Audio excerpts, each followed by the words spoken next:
Hello, this is Dr. Garret Castleberry, Associate Professor and Program Director of Communication Media and Ethics at Mid-America Christian University.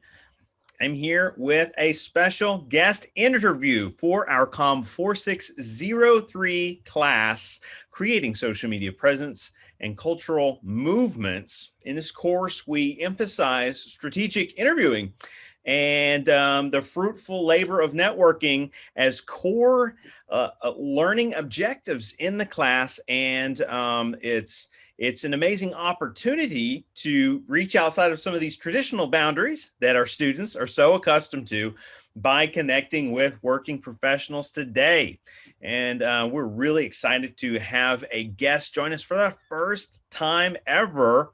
He is a sports talk radio host out on the West Coast, and I love for him to unpack a little bit about that detail before we get into some student questions.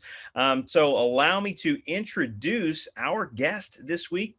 It's Paul McCaffrey. Paul, welcome, sir. Garret, thank you so much for having me. It's great to be here. Great to talk to these young, aspiring minds, and anybody that wants to get involved in the broadcasting industry. I'm always happy to spend a few minutes because I remember what it was like to be in school and have somebody come and talk to a class and how meaningful that could be. Because I always felt as a student that it was really meaningful to have like a professional or anybody associated with the business come in and tell us what it's really like or what really goes on day in, day out, whether it's TV, radio. These days, of course, you could talk about websites and podcasts. There's so many different tentacles now in the media game. But yes, I am a radio guy. So again, as Garret said, my name is Paul McCaffrey. I've been on the air in San Francisco on the current show I'm involved with, which is called the Murph and Mac Show. So my partner is Brian Murphy. He's the Murph. And my on-air name is Paulie Mac. Mac being a short for McCaffrey. So it's the Murph and Mac Show. We are on KNBR 680 AM. And we also have a position on the FM dial 1045. So we have an AM spot and an FM spot, which is nice. And we are a sports talk station. We carry all the 49er games. We carry all the Giants games, which we have on right now. But we talk about all sports. So we'll talk about the Golden State Warriors. We'll talk about college football. Sooners, right? Sooner. I got that in the family tree now, little Sooner ball. Yeah. So we'll talk some Sooners. We'll talk about all things going on in sports. And I had some radio experience prior to this job, but this morning show that I'm co-hosting, I have been a part of for 15 years now. So we've had a good run, and I'm fortunate. I'm appreciative, and I know that I'm lucky, and I try to remind myself of that all the time, that I get to go to work and do something that I really enjoy and I really like doing, and I'm passionate about it. And that was part of what led me into radio. So to kind of take you through my journey and how I wound up here, I will go back to college because I went to high school I was on the East Coast, and I went to high school in New Jersey. I went to college in Boston, which is where I got the radio bug. The school I went to is called Curry College, Curry, small liberal arts school in Boston, about 2,000 students.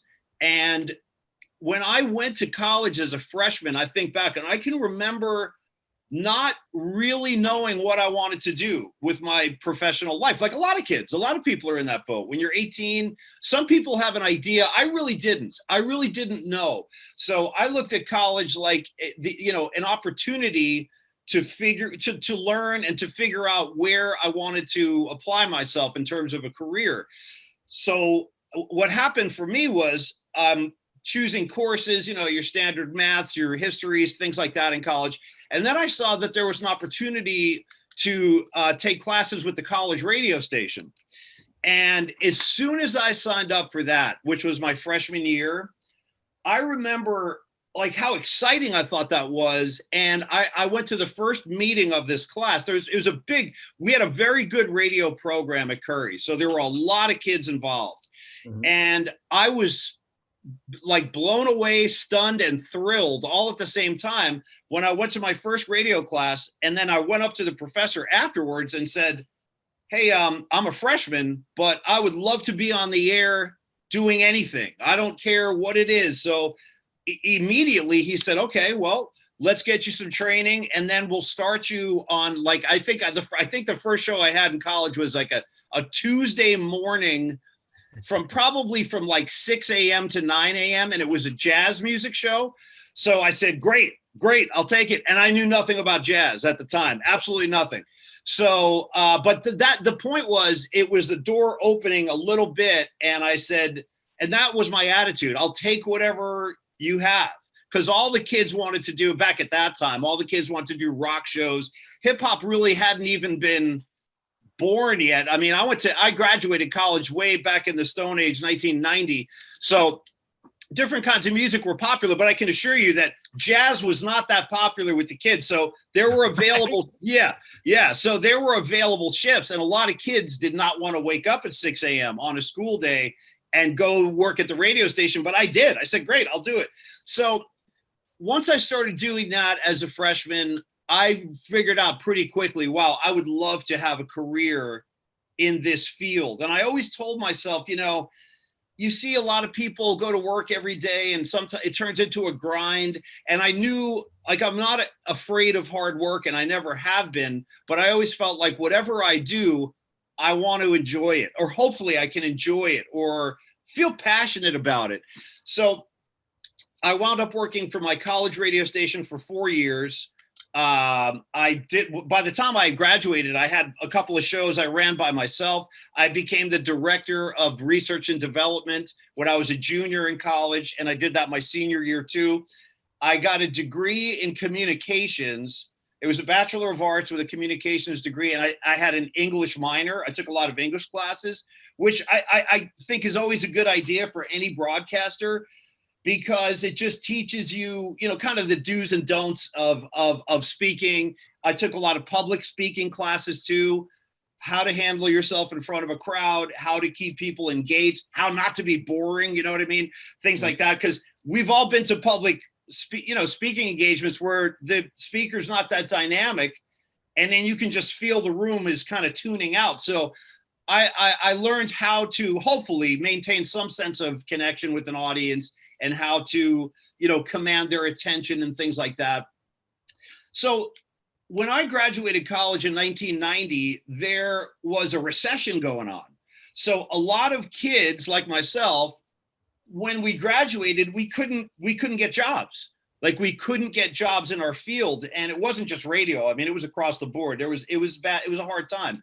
So it took me, I did a variety of jobs for several years after I graduated college. I did not get a radio job right away. I tried.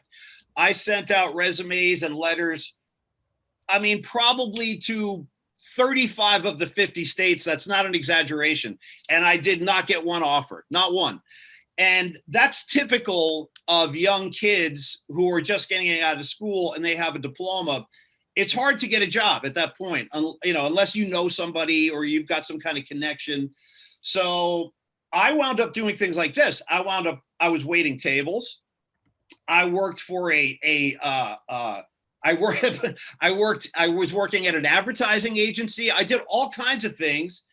But all the while, I always wanted to get back into radio. So it took me 6 years to get a radio job. And that it happened. I moved to San Francisco in 1996, which was 6 years after I graduated college. And I was getting ready to give up on the radio dream, to be totally honest with you, because 6 years had gone by.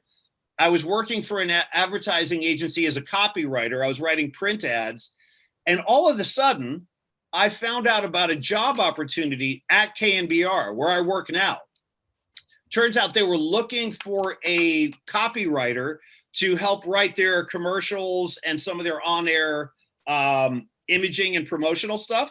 So I applied for that job because I had experience in advertising, and they hired me. So suddenly I got a radio job 6 years after graduation, but I finally got one. And I was hired to be the copywriter for KNBR, which is where I still work now on the air. So what happened was I did that job for a couple of years. And then in late 1997, I started to become friends with a couple of the guys that worked on the air. And they liked my personality and we would joke around together and stuff. So they said to me, hey, why don't you stop by the morning show and hang out with us? Because I would do, silly voices and all kinds of characters and stuff. So I started sitting in with the morning show and I was thrilled. Again, I was being paid as a writer, but now I started doing like these little sit-ins with the morning show. And the general manager of the station at that time, he heard me and he liked something he heard. I'm not sure that I could put a finger on it, but he heard something in my presence on the air that he liked. So he said to me, and he was an old school, like New York guy. This guy, his name was Tony Salvador. He was kind of like true. He kind of was like a right out of The Sopranos, like that kind of personality. So he said, he called me into his office one day and he goes, this is how he would talk. He said, I want to hear more of you. I want to hear some more. And I said, okay. And he goes, I want to put you on the air from 6 to 7 p.m. every night. So all of a sudden, now I have a 1 hour shift on the air and I was ill prepared. I just opened the mic and just went for it. And, it takes time. It takes time to get a style and refine what you're doing, to learn how to talk to an audience, learn how to take calls, know when to get rid of a phone call. Like if you're taking calls on the air, you got to know, you have to have a sense as to when to end that call, then go to another one, or how long should interviews last if you're talking to an athlete or a coach. So I did that 1 hour shift for maybe, I don't know, about 6 months. One thing leads to another. The same guy, Tony, the general manager, the guy who ran the station, he said, you know what? He called me into his office one day again, and he goes, I think you're done with the writing. I'm going to put you on the morning. Yeah. And he goes, I'm going to put you on the morning show. I said, great. So I had an opportunity. I was working with a different partner at that time. But that is basically how my radio career started. I should also mention that when I was in college, I had 2 different internships at 2 stations, which proved to be very valuable. And I'll talk more about that later when I answer some of the questions submitted by the students, because some of my experience as an intern kind of relates to a couple of those questions. So I'll get into that in a little bit. But I felt like, we're all trying to open the door in the broadcasting business, which for me was the hardest part, just getting a foot in the door. And I kind of vowed to myself, if I get an opportunity, I have to make the most of it. And that's essentially what I did. I knew this was my shot. I got a shot on the air. I have to make this work. And I took it very seriously, and I still take it very seriously. And I'm fortunate. Here we are 15 years later, still on the air. The Murph and Mac show is going strong. So that's kind of my story as to how I got from A to B. This is fantastic. Well, we have a lineup of student questions, and it's a bit of a unique format because our students are kind of spread all over in terms of their professional and personal obligations. They've submitted them asynchronously. These are pre-recorded, but we're going to have an opportunity to watch them nonetheless, kind of take them in and really build a dialogue. And it's really an experimental modality of learning, and but a rewarding one nonetheless. Let me switch our screen share temporarily, and I'll kind of cue back and forth. But I want to hear from some of our students. But let's start with Britton, and then Seth, I'll have you on deck if you're able to stick around for a little bit, even though we have your backup file here. Gracious that you're able to just hop out and log on for a little bit. But let's start with let's hear from Britton and take his question. Most of the students have. We'll listen to one if we have time, maybe 2 from each. We'll check it out. Okay. Hi, this is Britton Thagard with my interview questions for Paul McCaffrey. First, how have you made yourself and your show stand out and gain popularity in the competitive world of entertainment? Okay, well, you've talked about the longevity of your show. How do you vie for an audience, especially in a big market city? I think your best kind of ammunition or your best weapons that you're armed with when you're in like the broadcasting jungle, and what I believe can win you over the most favor with an audience is truly just to be yourself. That's valuable advice that I think a lot of people have to learn by trying other things. But what I've learned is like we all admire people, like whether it's Dave Letterman or Jimmy Kimmel or whichever broadcasters you admire. I think we all have a tendency to try to emulate that to some degree, like a basketball player. Like if you grow up and you love Steph Curry, you might try to shoot like Steph Curry. Or if you love Michael Jordan, you might try to go to the rim like Michael Jordan. It's kind of inevitable that you emulate what you love or what you admire. But ultimately, I think what will make you stand out, to answer his question, is just your genuine self. Because if you're trying to be like somebody else, that will come across, and it will come across as not authentic and maybe somewhat kind of forced. But if you are yourself, I always feel that way. Like if I just if I am myself on the air, for better or worse, I will sink and swim on the merit of my own skill set. Like I'm not going to sink by trying to act like somebody else. If I'm going to sink or sail or swim, I'll do it on my own merit. So I really do think that's the best way to distinguish yourself, is just be yourself. Oh, awesome. And that reminds me of maybe the distinction, since you use something like you used a late night talk show host as an example, maybe the distinction between the more charismatic talk show hosts and then something like, and I'm not trying to put any type of programming under the bus, but programs like the news magazines that are kind of canned to a certain degree, right? Oh, yeah. The Hollywood, Access Hollywood, or Entertainment Tonight. Not that some of those aren't authentic, but that there's a different authenticity and showmanship to those. True. Yeah. Let's take Britton's second question, since it was a quick one up front. And second, hosting an entertainment program sounds like a dream come true to most people, but what is something people may not realize goes on behind the scenes that you wish more people knew about? Ooh, behind the scenes.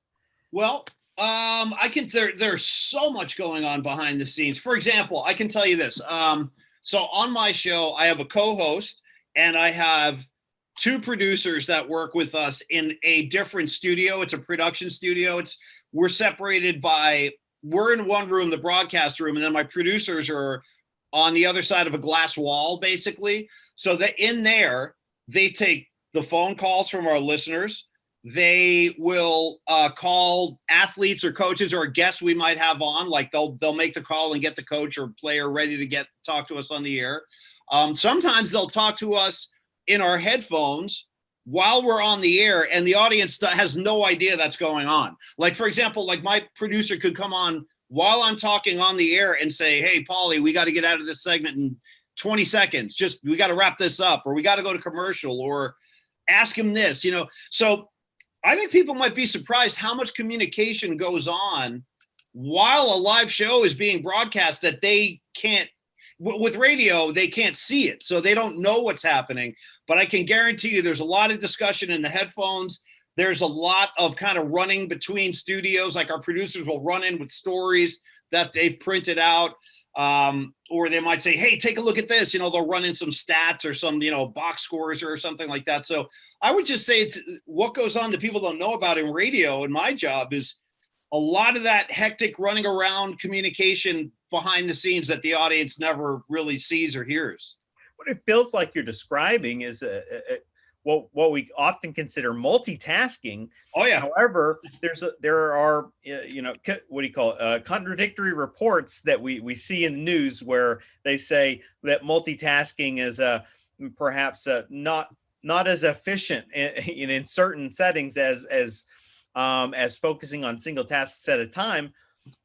Help us discern a little bit between the myth of multitasking versus when it really is an aspect of work.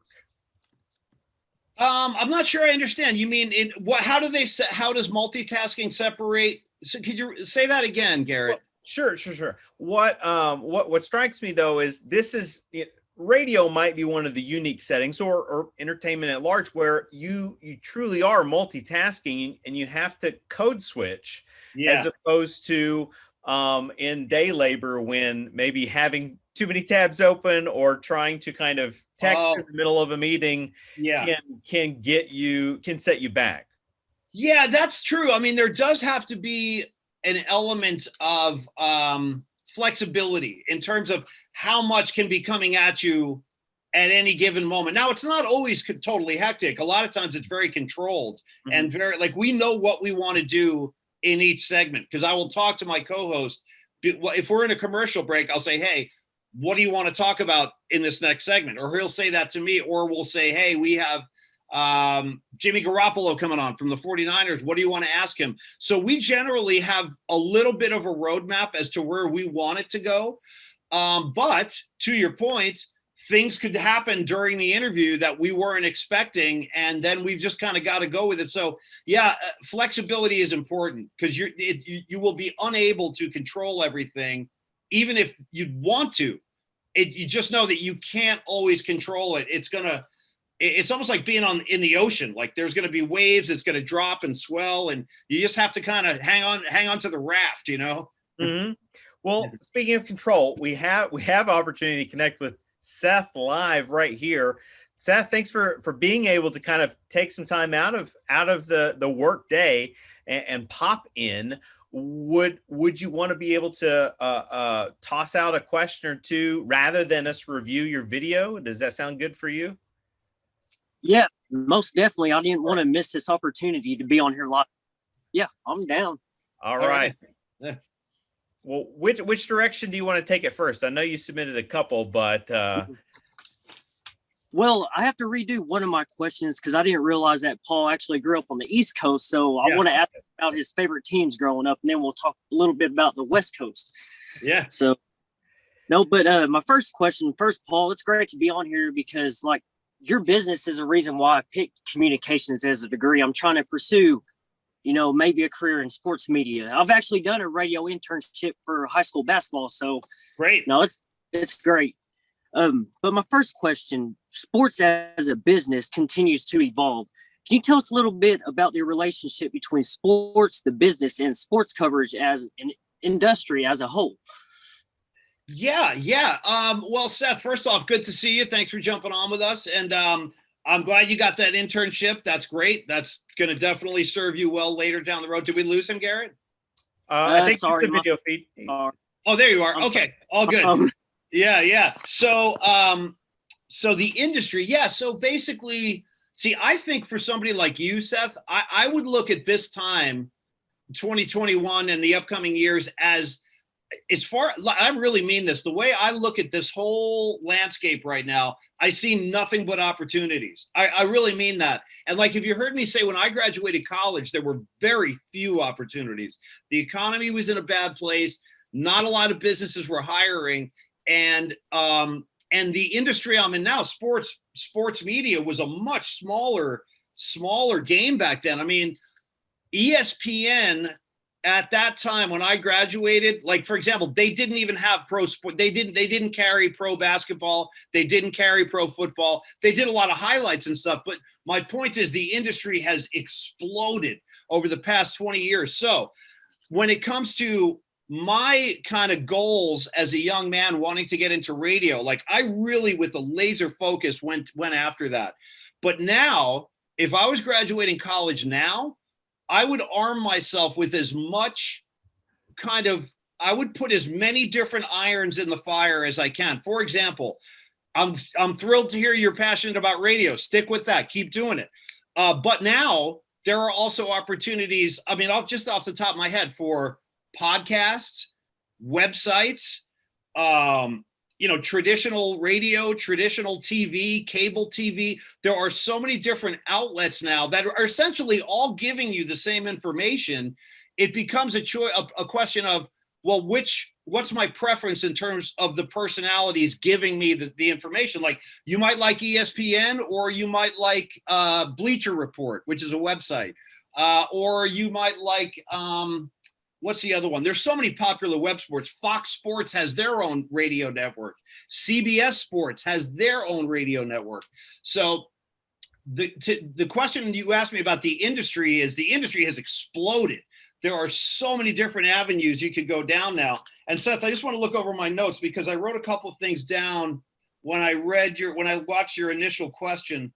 Oh yeah, so I would ask myself this, Seth. I would say, like, which areas would you most like to pursue? Would it be radio? And if so, you could start doing your own podcast now, which is probably a good idea.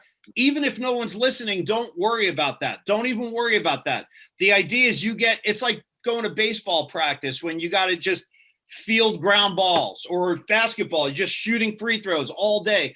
That's basically what you can do with a podcast now, is just get your reps in, get your chops up, get comfortable on the mic. Even if you're not talking to anybody, you'll develop a style. You know what I do? Here's something else I do, and I still do this.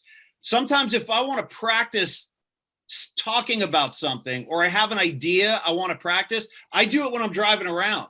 Like, if I'm driving, I'm not kidding, I'll just sit in my car and I'll just start talking. And just because I want to hear what something might sound like. But you could achieve that too, Seth. You could try a couple of trial podcasts. You could just record yourself into your phone on your sound files there, see how you sound, make up a little demo of, which would demonstrate your broadcasting skills. So that's kind of my reaction to that. The industry has gotten huge. There's a lot of different things you could kind of choose to pursue. So think about which areas you're most passionate about, and then kind of focus on those avenues. That'd be my recommendation. Yeah, thank you for that. That was a lot of great information, so thank you. Yeah. Sure. And then I know you would ask me about my favorite teams and athletes I had met and stuff like that. So when I was on the East Coast, I was actually a hockey player when I was a kid. So I was a New York Ranger fan. I loved hockey. And we do have hockey in the Bay Area. We have the San Jose Sharks. But I used to play. When I was a kid, I played, and I'm too old. I don't play anymore. But I love the 49ers. I love the Giants. I love the Golden State Warriors.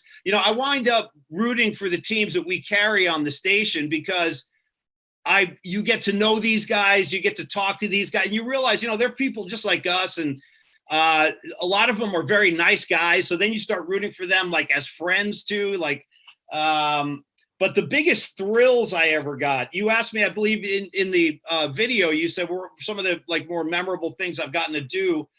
And one of them, top of my head, would be in 2014, the San Francisco Giants won the World Series, and they beat Kansas City. And I was at the game. They flew us to Kansas City. It was a Game 7. It was really exciting. And Madison Bumgarner pitched this great game. Giants win the series. And because we were with the station, we had our press passes, we got to go into the clubhouse with the Giants and celebrate. They were spraying champagne all over us and everything, and taking pictures with the players. It was pretty thrilling, I have to say. I got to meet Steph Curry a few times. He's just an amazing guy. Kevin Durant, one of your old Casey. Wow, yeah. I know. Well, he left us too. Yeah. But he was actually, I got to tell you, he was a really nice guy. Really, really nice guy. Joe Montana, Ronnie Lott, Jerry Rice. I've met all those dudes, and they're all great guys. They really are. So I hope that kind of answered the question a little bit. Yeah. Hey, thank you so much, man. That was awesome hearing all your personal stories. That's great. Thank you. Yeah, thank you. You're welcome. Cheers. Yeah.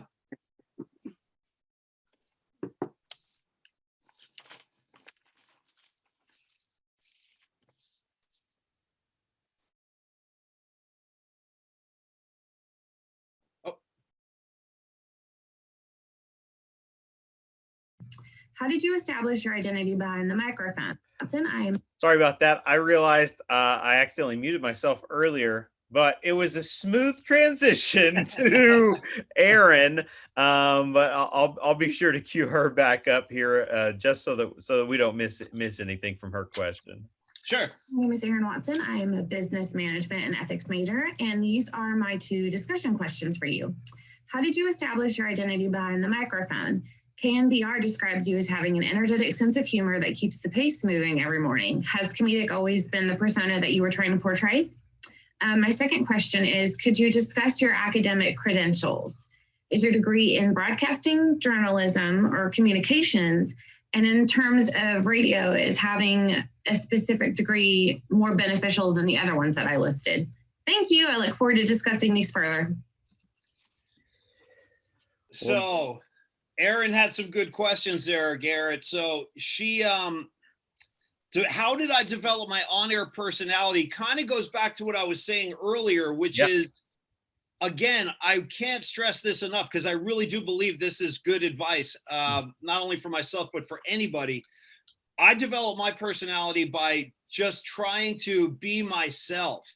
And I do like comedy. I've studied comedy casually and seriously, probably since I was a teenager.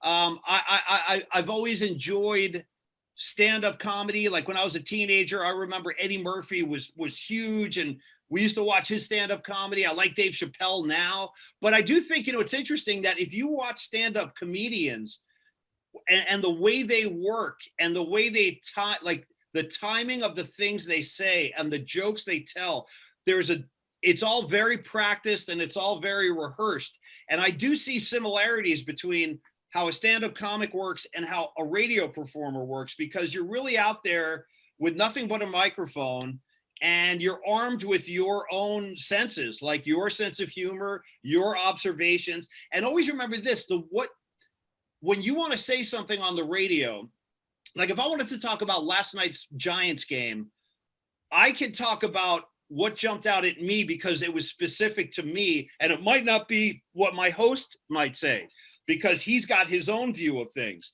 So my host, by the way, is a serious sports journalist. He used to be a sports writer for the San Francisco Chronicle for many years. So he brings that journalism kind of school to the show, and I bring the kind of comedy approach to the show where I try not to let things get too serious because we are a morning show and people do want a little bit of levity in the morning if possible, and mornings are different from other day parts. Like as the day goes, the shows get more and more kind of sports centric and very kind of more serious sports discussion, which we do offer, but we offer the comedy as well. And I like to do that. I like to have fun. I'll make fun of myself. I'll make fun of my co-host. Anything to keep people laughing, I think is a plus. And I think the audience at this point, my audience, they know that's kind of the deal. Like my partner will bring the hard-hitting facts. I will bring the comedy. Together, we'll have a nice conversation with some laughs, and we'll just be authentic and be ourselves. And I think that's one of the reasons we've survived, because the audience knows we're authentic. And we'll talk about our kids. We'll talk about our life, coaching Little League, things that people can relate to. And as far as Erin asked me about my academic background, I mentioned this earlier, but I would say for me, the communications degree, communications was my major, English was my minor. And for anybody who wants to broadcast publicly or professionally, I would recommend communications, English, and public speaking classes. They're very helpful for me. They teach you, for example, what to do with your hands if you're in front of a group, or just the do's and don'ts, how to present yourself to an audience, and how to keep their attention. Mm-hmm. So I hope that helped, Erin. Public speaking is like the bread and butter course for communication majors, and it is, as expected, one of those classes that students desire least. They're often kind of forced into that position. Well, there's a reason why it's typically a gen ed, a prerequisite is the skill sets we're working on. The soft skills are essential to professional development. I really appreciate you boosting that that narrative, because it's not one we hear as often anymore, and it's really unfortunate Right. because it serves our students. It's one of the reasons when we're running online classes, we're still trying to integrate some form or some method of communication that's just beyond written skills. We're really seeking to tap into multi-layered development of that. Just a great testimonial on your part. And No, you're you really mentioned- speaking. Go ahead. I'm sorry, Garrett. I just wanted to throw one other thing in the mix real quick, just about the public speaking aspect of it, which is when I mentioned a couple of minutes ago that I like stand-up comedy, and I've kind of studied stand-up. Like, I think there's still some relevance to that. For example, if your students watch, any stand-up comic, or even like, say, Saturday Night Live, a show like that, where you've got people, watch how those people handle themselves. Like, just watch how they stand, watch how they talk, watch what they do when they're not talking. Watch the amount of time, like, that nothing's ever rushed. It's got to be at a comfortable pace. You want everyone to understand what you're saying. So all I'm saying, Garrett, is that I do think with the public speaking, you can pick up little pieces of useful information simply by watching, or watch Jimmy Kimmel, watch the way he handles himself when he's giving his monologue, or any of those late night guys. Like, those guys are very trained and studied with what they're doing and how they're doing it. So I just wanted to mention that along with the formal schooling, you still can learn other things by watching the pros. This is one of the reasons not all communication programs around the country, they'll have their different tiers of emphasis. They're sort of subdisciplinary interest areas. And so it will vary from program to program, department to department. And ours incorporates media studies. And there is that linear academic prescription to that at large universities is hyper focused exclusively on developing researchers, right? And just purely creating scholarship to analyze and comment on media. But we have a little bit more dexterity here, and we're trying to kind of open up the range of qualities that it provides for students. So it really does reinforce those educational outcomes we have. Another absolutely fantastic coincidences, it's not a full coincidence, but you mentioned having some experience in advertising, and that's another tier that we try to stress in the program, is that intersection of so many of these areas that a communication degree, it's not just interdisciplinary, but it's plural in its usage and value for the professional world today more than ever. No question. Great point, Garrett. Great point. Yes, it's like a Swiss Army knife degree. It really is, because you can do a lot with it. You're right. Yeah. Well, let's hear from, I think Savannah had a quick question I want to sneak in. Okay. Hi, my name is Savannah. This is week 2's interview question for Mr. McCaffrey. I wanted to ask, what are the steps you took to transition from college radio to your first job as a radio host? Okay, what was that transition like? Well, let me think about that. So the transition was, the very obvious ones. When you're doing college radio, I can't speak for anybody else, but I remember I generally felt pretty relaxed. I didn't feel too nervous because, frankly, I knew it's a pretty limited audience listening, maybe some kids on campus and a few people in the local area in Boston where I was broadcasting, but we had a very small antenna. We didn't have a very strong signal. So the transition for me, to answer Savannah's question, was mostly about just the awareness that I had about how much bigger this thing is now, that I'm in San Francisco and I'm on a real radio station with our signal is a 50,000 watt signal. So it basically really runs up and down the West Coast. Like, in the mornings, you can hear our station in Portland, Oregon. You can hear it in Vegas. It's a very, very strong signal. So there were times early on in my career where I would look out the studio window and I could see the city and cars driving around, and I would start to, and I don't recommend doing this, by the way, ever, but I would start to think, like, gosh, I wonder if any of those people out there are listening to me right now. And then all of a sudden, what happens is you get lost and you forget what you're doing. And I forgot what I was saying. So the transition is to focus, not be taken with how big or small your audience is. Just focus on the task at hand and doing the best show you can do. And Savannah, the other thing I would say is I transitioned from college to professional radio is something I actually learned in one of my internships, which was, and this, I'll tell you what, this might be the most valuable thing I learned as a young college student working as an intern. I was working at an FM top 40 station in Boston while I was going to school. And back then we didn't get paid as interns. We would get college credits. So I was an intern, and this is what one of the guys told me who worked at the station. It was a big time station, and I was just there helping out in the promotions department. But I learned that you take an internship in any department they need help, even if it's not what you want to do, just get your foot in the door and start getting some experience as to how a real station works. Then you can not only have that on your resume, you will hopefully have made some contacts. But one of the people there told me something very valuable. He said, "Hey, Paul, anytime anybody asks you to do anything here, the answer should always be yes." And I never forgot that. Instead of like, "Hey, can you pick up this folder and drive 2 hours and drop it off at a client's desk?" You don't say no, even if it's going to ruin your day. And even if it is going to turn your whole world upside down, always say yes to everything, because then they will remember you as the person who, "Oh, you know what? Let's ask Paul. He'll do it. He says yes. He's cooperative." But if you say no, even once or twice, people start to write you off. They'll say like, "Well, this kid doesn't work and this kid doesn't want to work." So Savannah, transitioning from college to professional, that I always carried with me. The willingness to work, the willingness to say yes and not to say no, and never say like, "I can't do that."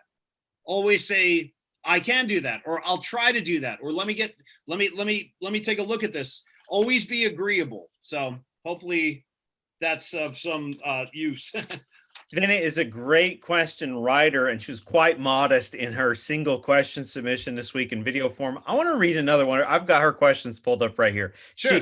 Because you were talking about focus just now to start that off, and we've been talking about public speaking and the intrinsic values, I see a through line to one of her unvoiced questions, and she asks, what are some ways that you either past or maybe present overcome nervousness or anxiety when leading up to or prepping or maybe even executing radio and podcasting, that sort of thing?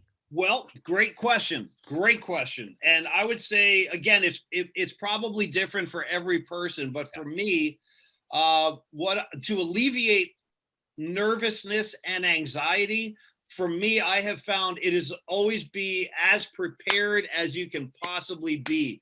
That way, you won't be flailing around like not knowing what to say or trying to search for a direction. Like if you're prepared and if you practice and if you study, when the time comes, when they call on you or they put you on a microphone, you will be ready. You will not be unprepared. So I think preparation is really important. That's why I said earlier, like if I'm driving around and I want to hear like what something might sound like, I'll just start talking. I'll just be in my car. I'll just start talking. I just want to hear what it sounds like. But that's one of my methods of preparation. Like I want to make sure that I'm not just trying something out on the air that could flop. I'd rather go with something I feel pretty confident about that I feel could succeed. And then in terms of just, maintaining your composure, it's a little cliche, but it really does help. Is a few deep breaths are always very helpful. Slow, deep breaths are helpful. And then if you are speaking publicly and you're uncomfortable in the room or the auditorium or whatever the format is where you've got people in front of you watching, I think a pretty useful technique is to not make eye contact with people in the audience necessarily, because it can distract me. So one of the old kind of tricks that people use is to make eye contact right above, like look at their eyebrows, for example. That way you don't lock eyes with anybody and you potentially could get distracted doing that. So as you look around the room, which you want to do, you want to kind of make sure people know that you're engaged and you look up when you're speaking, but try that. Try just looking at eyebrows or the lower forehead. It's a little less pressure when you're not staring into the eyes of somebody. So that's just a couple of things you might want to try: the breathing, the eye contact, ways to deal with that. You have a second career to fall back on as a public speaking instructor. You're nailing all of these essentials. Yeah.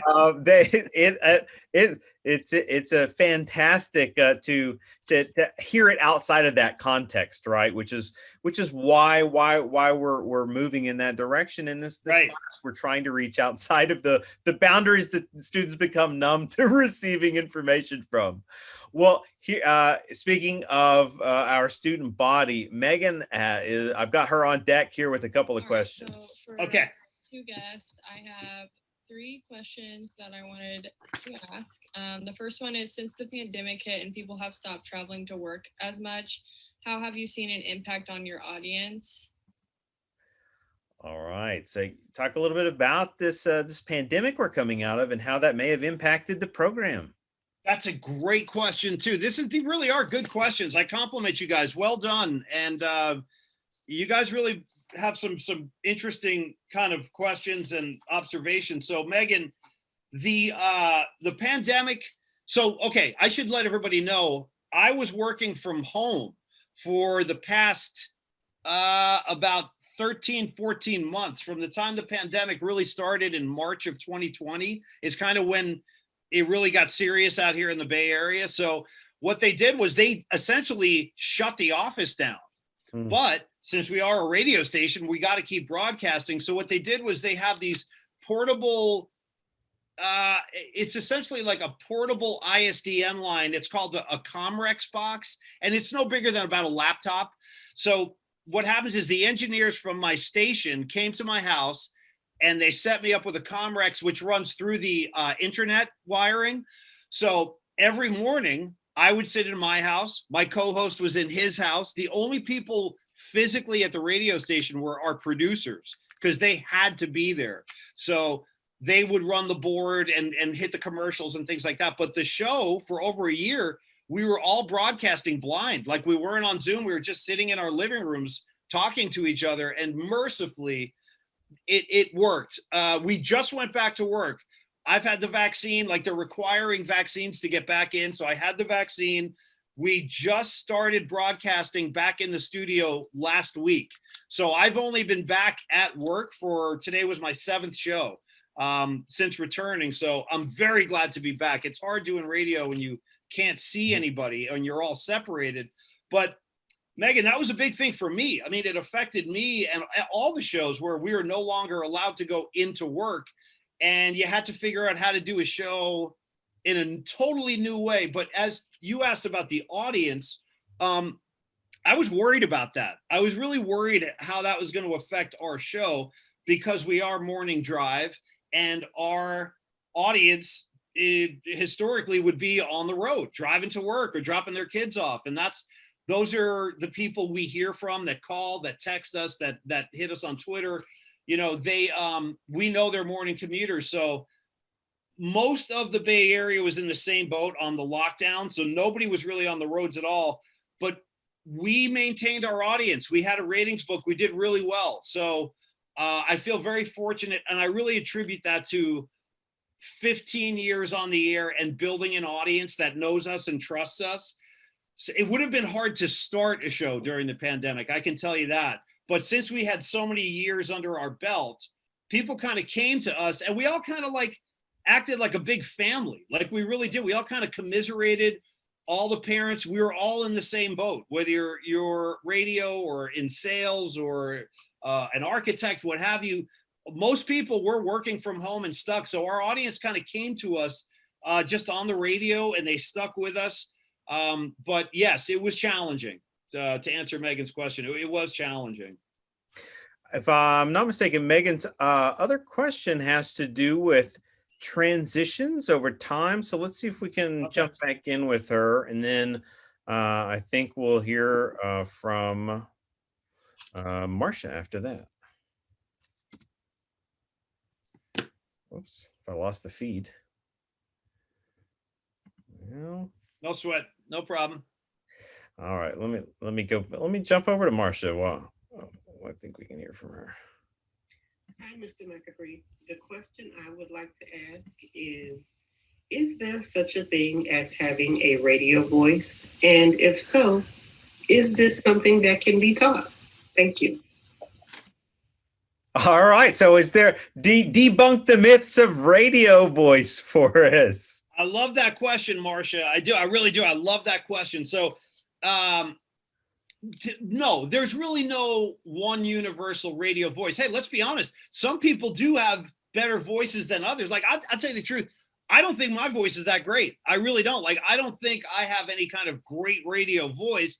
I just have my own voice. It kind of goes back to what I've been saying throughout, which is just be yourself. Like, there are people on the radio, you know, they don't talk like this. They don't say, "Hey, everybody, I'm Mr. Radio Guy." Like, most guys don't talk like that. So no, I would say, Marcia, there's no such thing as like a universal radio voice. Just be yourself. Like, the way you asked that question, that was fine. You have a very pleasant voice. I wouldn't change a thing. I really wouldn't. The only thing certain people ask for, I've noticed, is regional accents, a New York accent, a Boston accent, maybe an extreme Southern accent.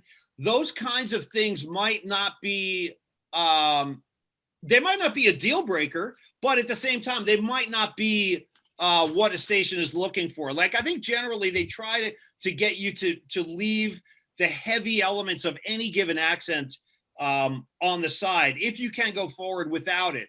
And if you can't, again, that's not a deal breaker. That's just who you are. That's your approach. That's your delivery. And she also asked, because I remember, Garret, I wrote this down when I saw the link last night. Mm-hmm. She asked if there such a thing as radio voice and can it be taught? Yeah. So to that, Marcia, I would kind of just say what I was just talking about, which is, if you have a severe accent, you might want to work on curtailing that a little bit. But again, I think about Boston, I think about New York, like really intense accents that could be hard to listen to for a listener. So you might want to shave off some of the rough elements, but stay true to who you are.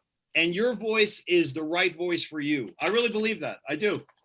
Well, we're having a conversation about accents and voice work and growing and diversified audiences. And we have a participant that's joining us from another country here. Awesome. Neri, I've got him queued up. Let's take a question or two that he was able to sneak in under the radar, right? That we were able to get just in time for this interview.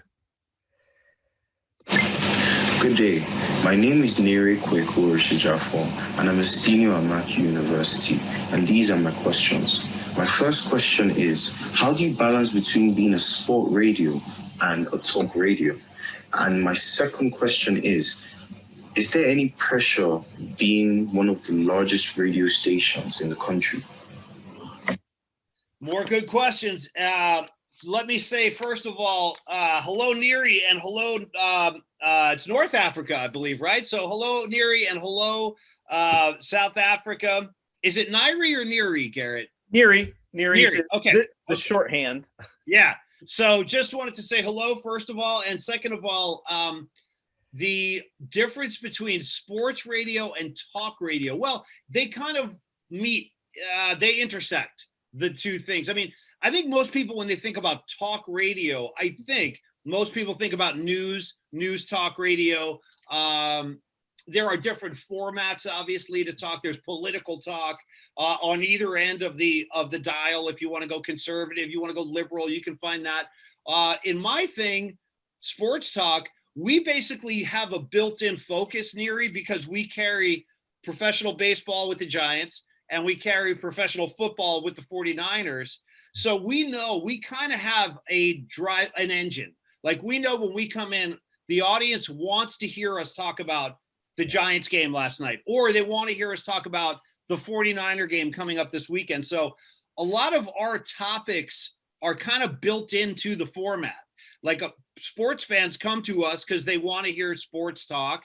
They want to hear their players their favorite players interviewed, and they want to hear us, myself and my co-host, having a good time doing it. So that's kind of where that intersection lies. And as far as the pressure, yeah, good one. Yes, I would say this, but listen, don't get scared off by the pressure, because it is real. It is real. There is pressure. For example, I can tell you, when I got my job, they gave us like a mission statement. Our management told us, San Francisco is the 4th biggest market in the country, behind New York is 1, LA is 2, Chicago 3, and then here we are at number 4, San Francisco. It's a big deal. It's a big market. But our boss told us, we want you guys to be, and it all comes down to ratings. That's how we are judged in the radio industry.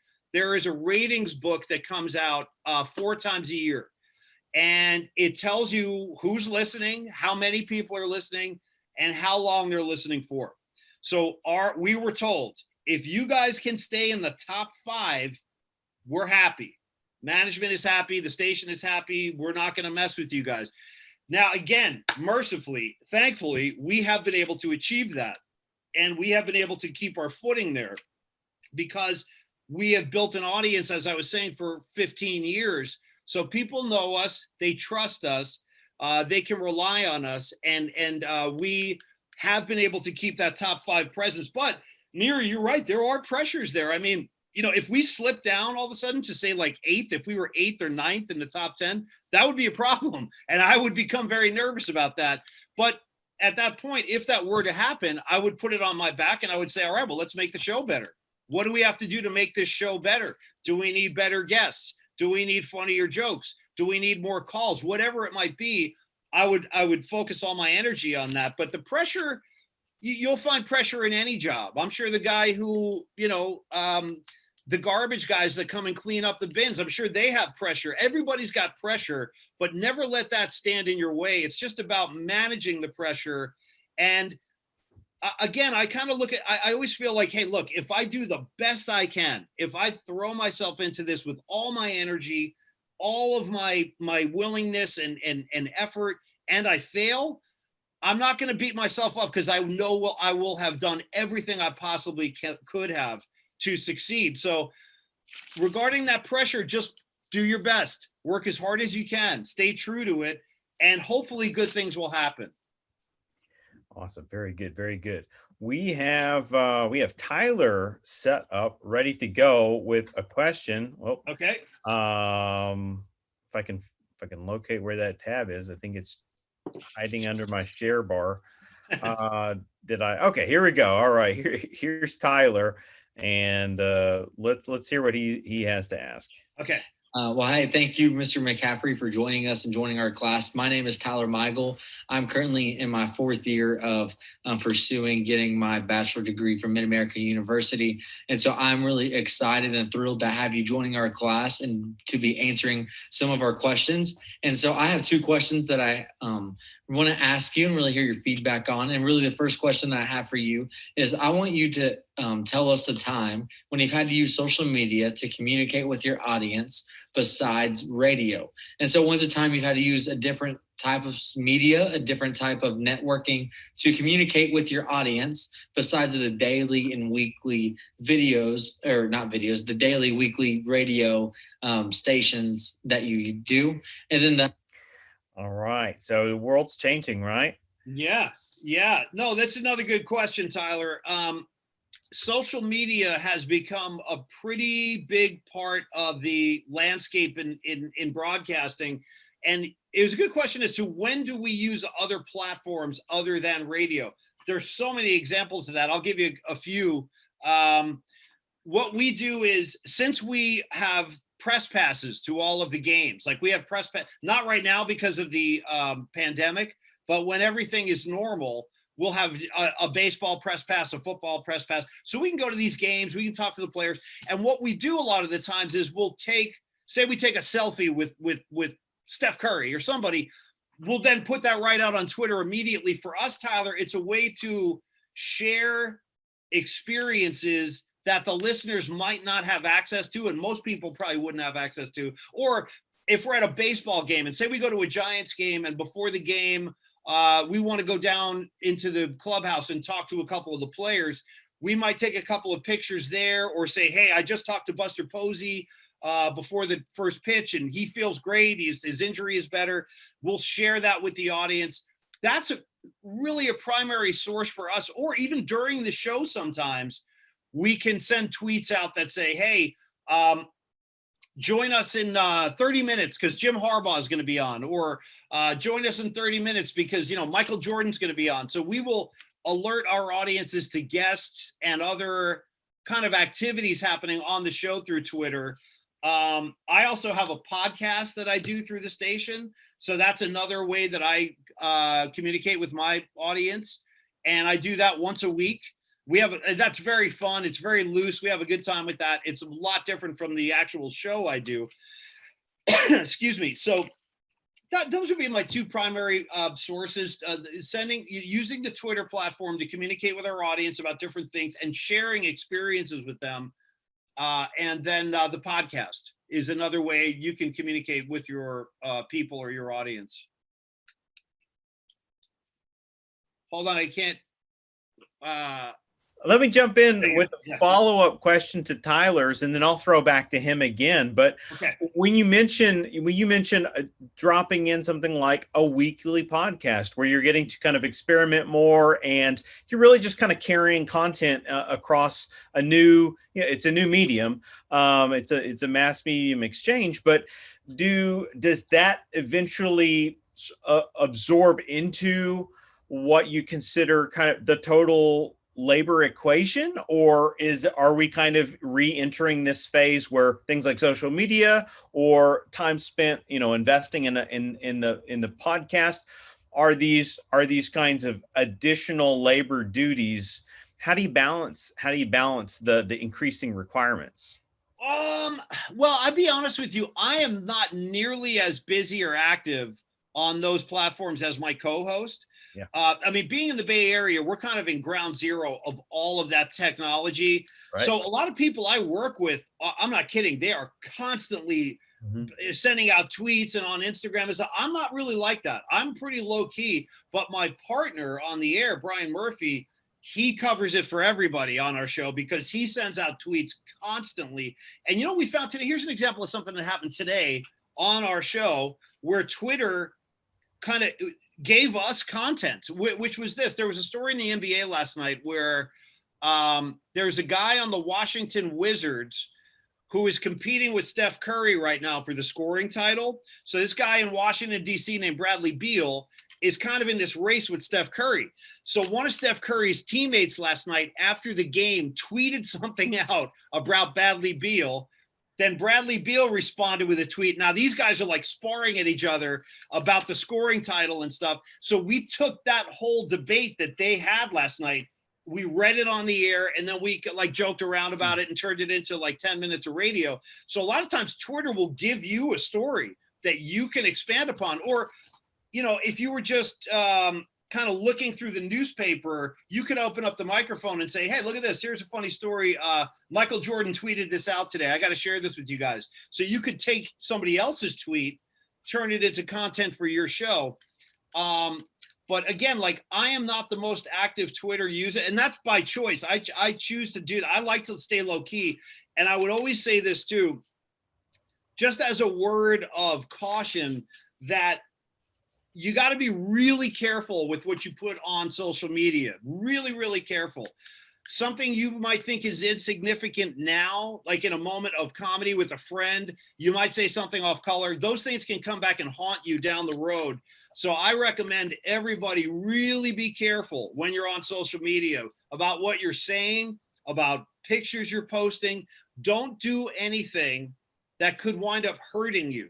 Even years later, because you see this all the time now. People are being called out for things they did, 10 years ago. So you have to be careful. Don't use social media as a way to like insult people or to attack somebody. Use it as a communication or as a platform to tell jokes. But I would not get into any kind of like angry exchanges, or even if somebody calls you, somebody's calling you names on Twitter, hey, you suck, and blah, blah, blah, blah. don't take the bait. I'm telling you, don't go after that person, because you never know where things can turn. So I would just caution people, be careful. It's a great platform, but be careful. Excellent advice as always. And for any students outside of our major, this is one of the reasons we developed a specific course to address these and other concerns. Digital media literacy, that COM 2143 class. I think a lot of these students have had it, but Tyler has a little bit more he wants to inquire about, and then I think we'll close out circling back to Megan. Okay. That second question I have for you is, how has the pandemic changed your job, and how have you continued to navigate those challenges? I can imagine for somebody like yourself, people weren't really driving and going places. And so I'm also really curious if how your views went and how the listeners went, per se, during this time, if people really listened to you while they were driving and they weren't driving as much. And so I'm really curious on really your feedback on these questions and to really pick your brain a little bit. And so thank you again for joining us. And I can't wait to hear what you have to say. Thank you. All right, Tyler. Great. You guys, I'll tell you what, you're doing well, Garrett. These kids are on it, man. These kids are smart. They got some good thoughts and good questions. Tyler, very good. And I was talking about this a few minutes ago, but you're right. It was a concern. The pandemic was a concern about, I was worried. Like, is this going to hurt our show? Are we going to lose our audience if nobody's on the road? It turned out we were lucky and it didn't really affect our show. We stayed in the top 5 during the ratings periods throughout the pandemic.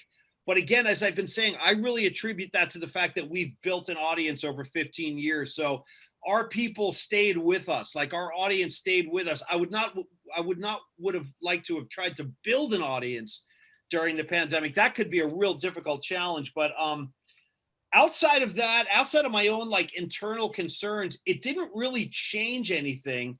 Again, in my case, I don't think we lost listeners. We certainly, I don't think, gained any new listeners, but we didn't lose anybody. So now, and I'm not sure what the state of Oklahoma is, but now in California, things are starting to open up again. So there are more cars on the road. Like, normalcy is kind of coming back.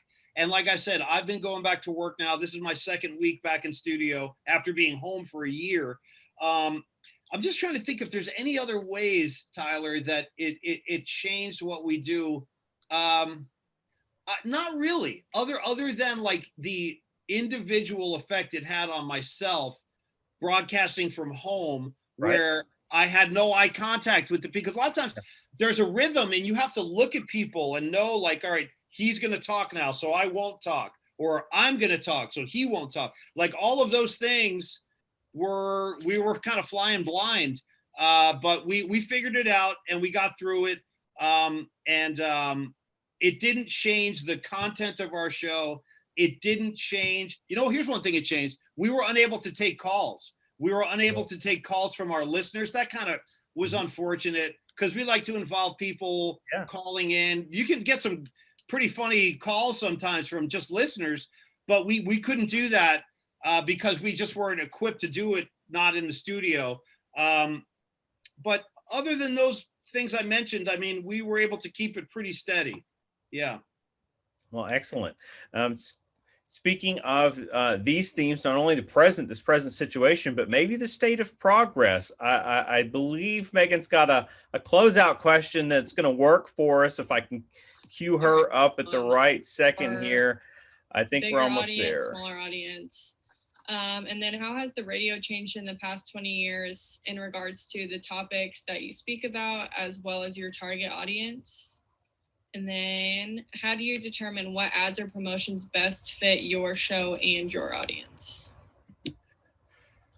Great. Okay. Well, Megan, I would say, yes, things over the past 20 years have, if anything, I would say, like, and this is just kind of the evolution of culture in a bigger sense, but in radio, it feels to me, and I think I see this on TV too, is that things have gotten a little bit less formal, where, for example, like in the old days, like when I was a little kid, I can remember my parents would be watching the news and you would see, some very serious newscaster, Walter Cronkite. Hello, America. I'm Walter Cronkite, and tonight the evening news.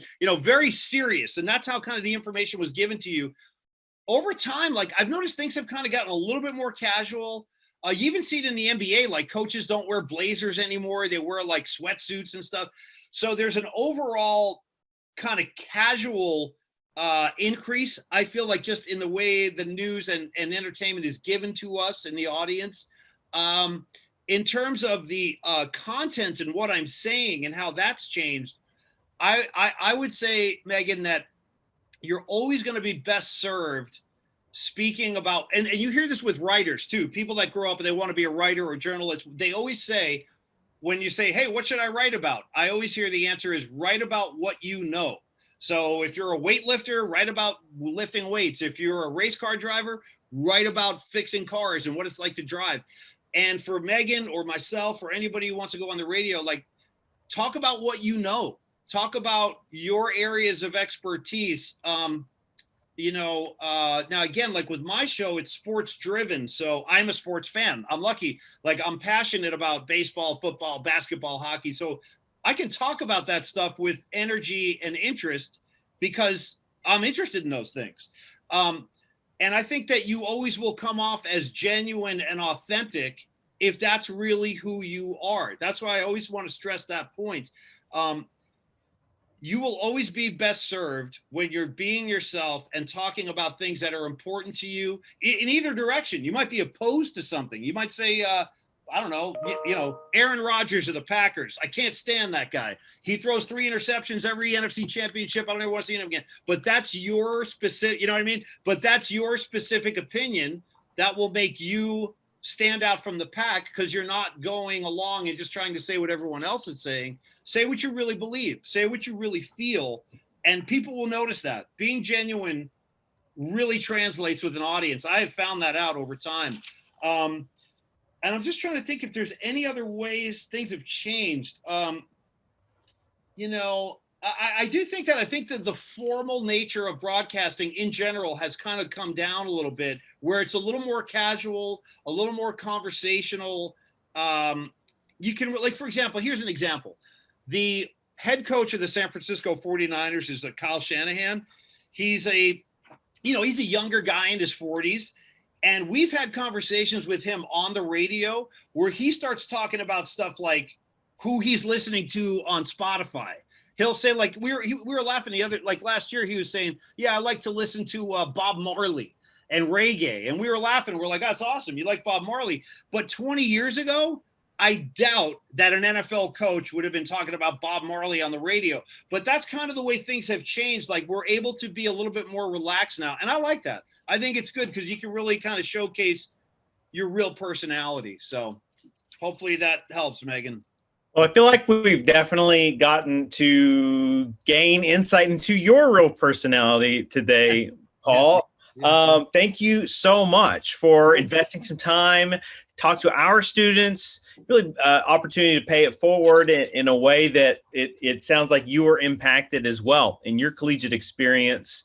What an incredible story and just a rich bevy of opportunities. I'm so excited, and I know the students are that you were able to carve out a slice of time in your schedule to join us. Happy to do it. And one of the things that was terrific about this convergent media age that we live in is that regional radio no longer has to be regional, although that's sort of part of its personality and charm is that it's linked to locality. Yes. But for those interested, and some of our students were, you've got your show has some bite-sized samples out there. They can access KNBR, the Murph and Mac show, and kind of follow the narratives, right, as they unfold. Oh, yeah, you can listen. We stream live every day. So if you log on to knbr.com, you can listen to the show for as long or as little as you like. But Garrett, thank you. I'm happy to talk to you. I was very impressed with your students. These guys and girls all seem like they're very sharp, like they're very focused. And these questions are really good. So I congratulate you guys. I want to compliment you guys, too. All of you who submitted questions, thank you. And if there's ever anything I can do down the road to help anybody out, shoot a message to Garret. Garret, you can reach out to me, but work hard, stay true to who you are, and you're going to be okay. Excellent. Oh, fantastic parting words. Thank you so much. Thanks again. Polly Mack, Paul Yes. McCaffrey of the Murph and Mack Show, KMBR, San Francisco. Appreciate that. And for our students in the class, this is a terrific avenue along our multi-interview journey that we're taking in COM 4603, Creating Social Media Presence and Cultural Movements.